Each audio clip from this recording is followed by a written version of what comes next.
अस्सलामुअलैकुम स्टूडेंट्स। आज का हमारा छोटा सा टॉपिक कोऑर्डिनेट कोवलेंट बॉन्ड या इसे हम डेटिव बॉन्ड का नाम भी देते हैं। स्टूडेंट, अगर डेटिव का मतलब समझा जाए तो डेटिव डेटिव का मतलब होता है डोनेटिंग।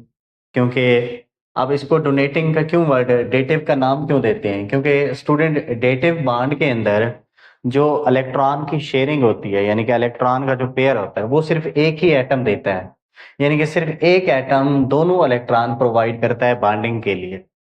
ठीक है। और जो कोवलेंट बॉन्डिंग होती है, ठीक है, उसके अंदर इक्वल इक्वल शेयर होता है जिसे म्यूचुअल शेयरिंग का नाम देते हैं। लेकिन कोऑर्डिनेट कोवलेंट बॉन्ड के अंदर क्या होता है, शेयर तो दोनों एटम के दरमियान होता है, लेकिन जो इलेक्ट्रॉन पेयर होता है वो सिर्फ एक ही एटम देता है। ठीक है। जैसे मैंने डेली लाइफ की एग्जांपल, जैसे मतलब दो दोस्त जो है ना वो खाना खाते हैं, अगर वो अपने एक एक टिफिन घर से लेके आते हैं तो उसको हम क्या नाम देंगे, म्यूचुअल शेयरिंग। क्योंकि उसमें दोनों खाने के अंदर जो है ना वो दोनों के टिफिन जो है वो पार्टिसिपेट कर रहे हैं, एक इसका और एक इसका, तो ये वाली शेयरिंग क्या कहलाती है, म्यूचुअल शेयरिंग। दोनों इक्वल शेयर करते हैं, तो उसके नतीजे में जब इक्वल शेयर होता है तो कौन सा बॉन्ड बनता है, कोवलेंट बॉन्ड। लेकिन जब एक ही बंदा दो टिफिन लाता है और दूसरे को वो बुलाता है कि मेरे साथ आके शेयर कर लें, मेरे साथ खाना खा लें, तो वो अब क्योंकि दोनों जो टिफिन है वो एक ही बंदा दे रहा है, दूसरा सिर्फ उसके अंदर क्या कर रहा है, पार्टिसिपेट कर रहा है, तो ये वाला फर्स्ट वाला जो है ये सेकंड की क्या कर रहा है, कोऑर्डिनेशन कर रहा है, यानी कि हेल्प कर रहा है।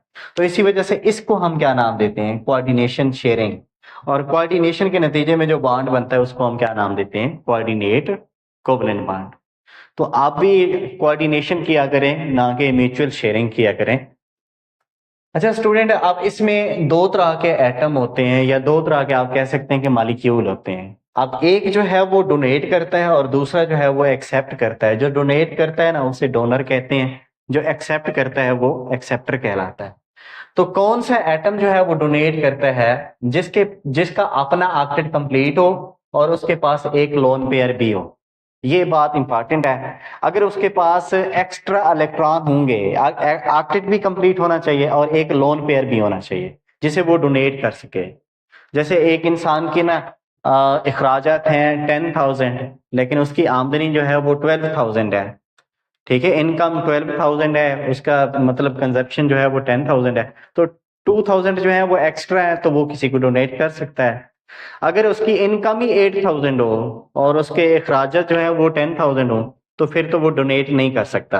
तो डोनेट वही कर सकता है जिसका ऑक्टेट कंप्लीट होगा और उसके पास एक लोन पेयर भी होगा, तो वो लोन पेयर किसी को डोनेट कर सकता है शेयरिंग के लिए। इसको हम स्टूडेंट लुईस बेस भी कहते हैं। ठीक है, क्योंकि ये इलेक्ट्रॉन पेयर डोनेट करता है तो इसका दूसरा नाम क्या होता है, लुईस बेस। सेम, अब कौन कौन से जो एटम या कंपाउंड होते हैं जिनको हम लुईस बेस या डोनर कह सकते हैं, नेगेटिव आयन, उनके पास भी इलेक्ट्रॉन पेयर होता है। सेम जो ऐसे कंपाउंड जिनके पास लोन पेयर होता है जैसे अमोनिया और वाटर, ये भी लुईस बेस के तौर पर या डोनर के तौर पर एक्ट कर सकते हैं। एक्सेप्टर जो होता है वो इसका अपोजिट होता है, जो इलेक्ट्रॉन पेयर को एक्सेप्ट करे और उसके पास अगर ऑक्टेट है तो इनकम्प्लीट ऑक्टेट होना चाहिए, दो इलेक्ट्रॉन की उसमें डेफिशिएंसी होनी चाहिए। अगर ऑक्टेट को रूल को फॉलो करेगा तो 6 इलेक्ट्रॉन होंगे उसके अंदर, जैसे बोरॉन ट्राइफ्लोराइड। अगर डुप्लेट रूल होगा तो फिर दोनों इलेक्ट्रॉन ही नहीं होंगे, जैसे H पॉजिटिव की एग्जांपल आप देते हैं, तो H पॉजिटिव के अंदर डुप्लेट रूल को क्योंकि H फॉलो करता है तो इसके अंदर दोनों के दोनों इलेक्ट्रॉन नहीं है, तो ये भी इलेक्ट्रॉन पेयर एक्सेप्ट कर सकता है।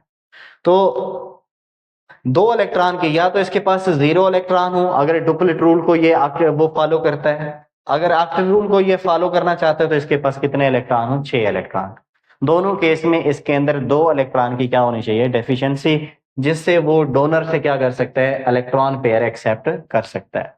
क्या जिसके अंदर 7 इलेक्ट्रॉन है वो क्या हो सकता है, एक्सेप्टर हो सकता है? नहीं, वो एक्सेप्टर नहीं हो सकता, क्योंकि एक्सेप्टर इसके अंदर जो है ना सिर्फ वो हो सकता है जिसके पास पूरे इलेक्ट्रॉन पेयर यानी कि 2 इलेक्ट्रॉन की डेफिशिएंसी हो।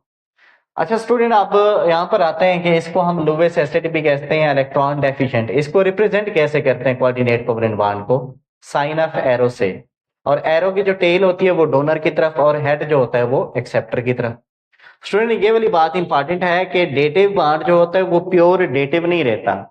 जब वो बन जाता है तो वो कोवलेंट कंपाउंड कोवलेंट बॉन्ड के साथ मर्ज हो जाता है। जैसे एग्जांपल मैंने दी हुई है हेड्रोनियम आइन। हेड्रोनियम आइन में 3 बॉन्ड हैं, इनमें से 2 बॉन्ड जो है वो कोवलेंट होते हैं, एक जो होता है वो कोऑर्डिनेट। लेकिन क्या कोऑर्डिनेट अलग होता है और कोवलेंट अलग होते हैं? नहीं, ये तीनों एक दूसरे के साथ मर्ज हो जाते हैं।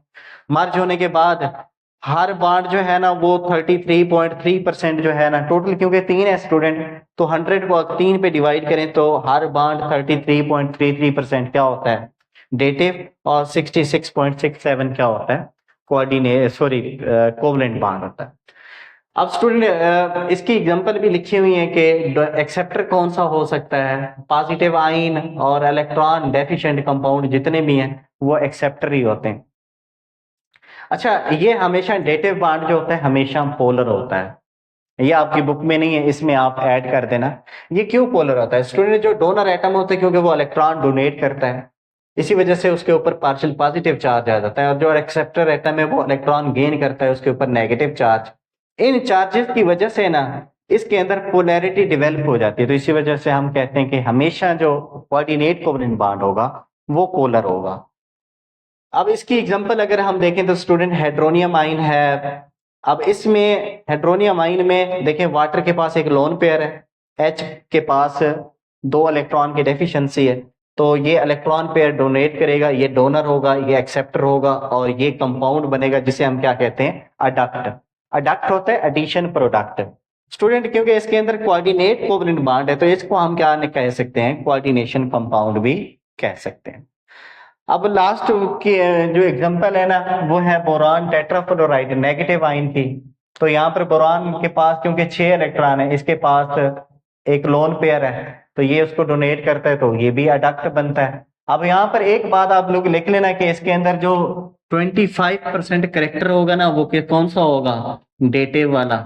और बाकी जो 75% करेक्टर होगा ना वो कौन सा होगा? कोवलेंट। तो ये एमसीक्यूज में पूछा जा सकता है क्योंकि ये चारों के बॉन्ड एक दूसरे में मर्ज हो जाएंगे। हर बॉन्ड जो है वो 25% डेटिव, 75% कोवलेंट। अब इसके बाद कम्प्लेक्स है। अगर दोनों न्यूट्रल कंपाउंड हैं और वो साइज बहुत बड़ा है तो वो कम्प्लेक्स बनाते हैं, और ये हमारे पास जो है एक अडक्ट जो है वो कम्प्लेक्स बनता है। ओजोन की एग्जांपल स्टूडेंट, एक ऑक्सीजन के देखें 6 इलेक्ट्रॉन होते हैं। तो एक ऑक्सीजन तो पहले तो ये O2 मॉलिक्यूल है। O2 मॉलिक्यूल में 4 इलेक्ट्रॉन ऑक्सीजन के लोन पेयर की सूरत में होते हैं और 4 जो होते हैं वो शेयर्ड वाले।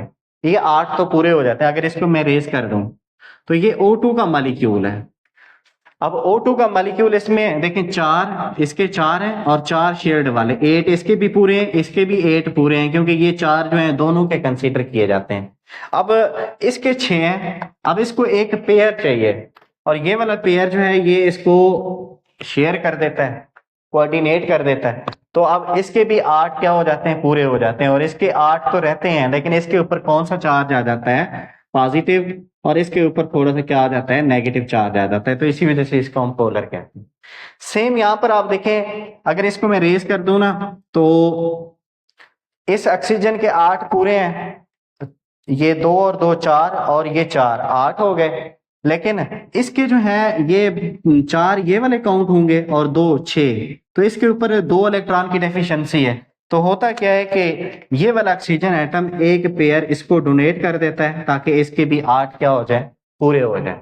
तो इसके भी अब यहाँ पर 8 पूरे हैं, इसके भी 8 पूरे हैं, तो दोनों का ऑक्टेट क्या हो गया? कंप्लीट। तो यहाँ पर ये वाला क्या है स्टूडेंट? डोनर है और ये वाला एक्सेप्टर है। तो आज का इतना आपका शॉर्टकट टॉपिक था। इंशाल्लाह नेक्स्ट टॉपिक में मिलेंगे, तब तक अल्लाह हाफिज।